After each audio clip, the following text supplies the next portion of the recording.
I'm going to show you how to play Blood Death Knight as a tank in Prominence II Hasturian Era. So everything we see here is what you're going to need. I'll take you for the talents, etc, etc. So if you're wondering what Death Knights actually do, well, the Blood Death Knights are going to focus on keeping their health up in combat in order to tank for their allies. And they can also taunt, which means that the enemies will attack them and not everybody else. So the actual end game gear we're going to be using, you could pretty much get straight away. It's actually really, really easy. And that's going to be Crimson Guard gear, which gives you blood power, because as a Blood Death Knight, our spells will be coming from our blood spellbook, which I'll be showing you shortly, armour and max health. Now to make it, you just put an iron helmet in a smithing table with hoods of Death Call. So you just want to get iron and these hoods, which are just made of bones, chains, and also leather. It's really, really easy to get. You do also need blood runes, but that's literally just cobblestone and rotten flesh or spider's eye. Again, super easy to get. Do note, however, if you use spider's eyes, you will get 4 of them. So like I said, these give you blood power, armour, and max health. On your early game weapons, again, they're really easy to get. I'll actually just say this, if you're looking for other Death Knight guides like Frost, I have got guides, check on the playlist you see at the end of this video. They're all pretty easy. Some classes take a hell of a lot of gear, etc. to get going. Death Knights really don't. The only difference is if you want to go Frost, you use a Frost rune rather than blood runes in here. But anyway, this is a Blood Death Knight. So great iron rune axes is what you want to make. Again, it's going to need a stone carved rune, which just needs 1 of each rune. They're all easy to make with some iron, etc. If you have diamonds available, make a diamond version. If you have netherite, ruby, or even eternium, then use those. So basically you want to go up from iron, diamond, etc., getting a better and better rune axe as you go up through the abilities. And you'll be getting Death Strike as your primary ability spell from these weapons. You're also then going to want to get your Warrior's Codex and put that with a blood rune and a rune carved stone to get the Tome of Vampiric Knowledge. And I'll be showing you what spells to use on it shortly. You also want to get the Necklace of the Blood Queen, giving you blood power and max health, and also the Rings of Bloodthirst, which are the 2 matching rings that go with this necklace. You are going to want to go into the Nether and find bastions and black spirals, which are black stone towers, and other kind of structures like that that give bastion loot tables, and that's where you're going to find these items. Seeming we're on the subject still, let's talk about the other artifacty gear.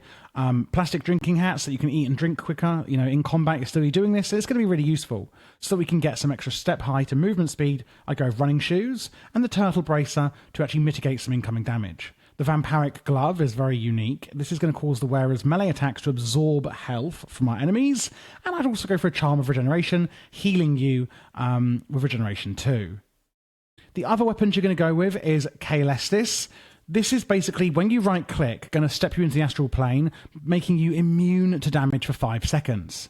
When you leave it, you then do an AoE, Area of Effect, damage explosion, relative to the damage negated while in the astral plane, meaning that it's almost like a Fawn's effect. They do more damage to you, you then explode and do more damage to them in AoE, and it gives you some invulnerability. So you'll be swapping between that to use that ability that I just mentioned, and also Frostmourne, which is your main ability.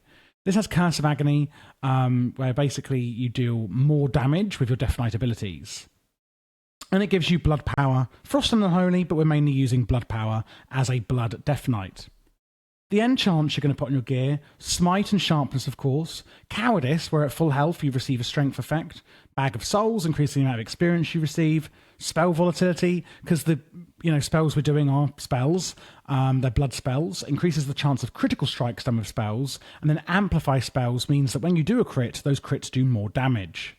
We have Decaying, increasing the damage dealt by specifically blood spell powers. Icy Fawns, you can just go with normal Fawns, which obviously just does damage. I like Icy Fawns because it also slows your attackers, so you can keep them where you want. Echo, meaning you can do AoE damage. Spell Power, increasing the just overall spell damage. Spell Haste, meaning we can cast our spells quicker. And Soul Devourer, where we get more XP from kills. Those are the main enchants I would personally go with. The only other thing you want to put on your gear is going to be hardening catalysts, which makes them unbreakable. So rather than mending, where it's going to be scooping up your XP, we can use a hardening catalyst instead. You are going to want to put corruption on your items, and make sure you put corruption resistance on one of them so that you don't die, if you get too much corruption on there. So what abilities are we using from the Tome of Vampiric Knowledge? Well, Death Strike.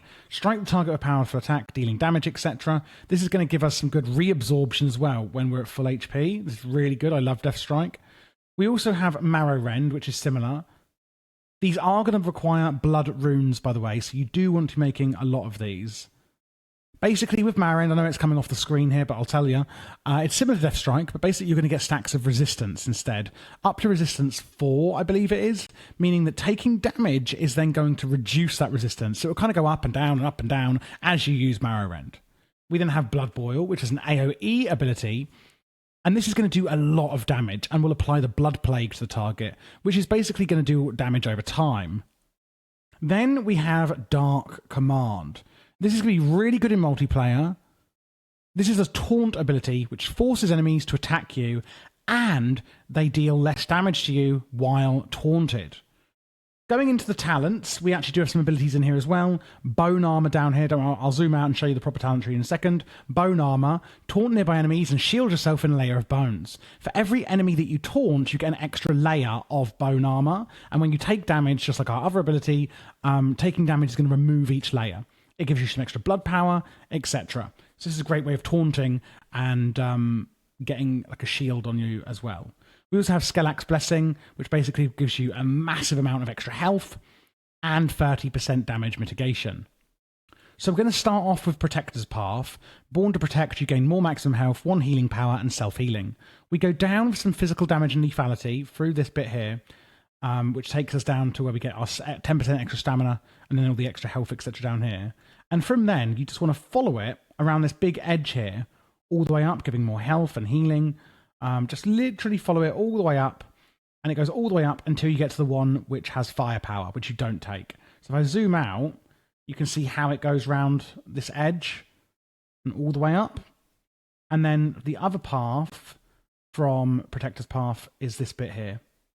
I'll just zoom out so you can see it all. That's the complete talent tree there. Pause at different points so you can see it, however you want. And then on Frostmourne, you're basically just going to go straight up, starting from Blood. So Cinderized Teachings, infuse Frostmourne with Eater Blood Runes, giving its wielder higher resistance to corruption effects and more blood power. And then you basically just go straight up through the middle, which just increases how much damage, etc. you will be doing. Health flasks you'll be using to heal, and I would use something like Endercongy. It gives health boost, comfort, resistance, and regeneration, and when applied, it gives plus 12 max health. Really, really good food, but anything with comfort, nourishment, etc. is something you can be using. For the actual rotation then, use the abilities that I showed you in the Tome of Vampiric Knowledge. They each have kind of a unique benefit to using them. And then you're going to swap over to Kaelistis, use the right-click immune damage ability, and then go back to your Frostmourne ability, and you'll basically swap between those, and then use the abilities in the Tome of Vampiric Knowledge. And there we go! That is how you're going to play the Blood Death Knight tank in Prominence II Hasturian Era. If you're looking for other build guides, I'm doing them for every single class in Prominence 2, and I'm doing general guides on how to find the bosses and things like that, so check out the playlist you now see on screen, as there's definitely some stuff in there that you'll probably find helpful.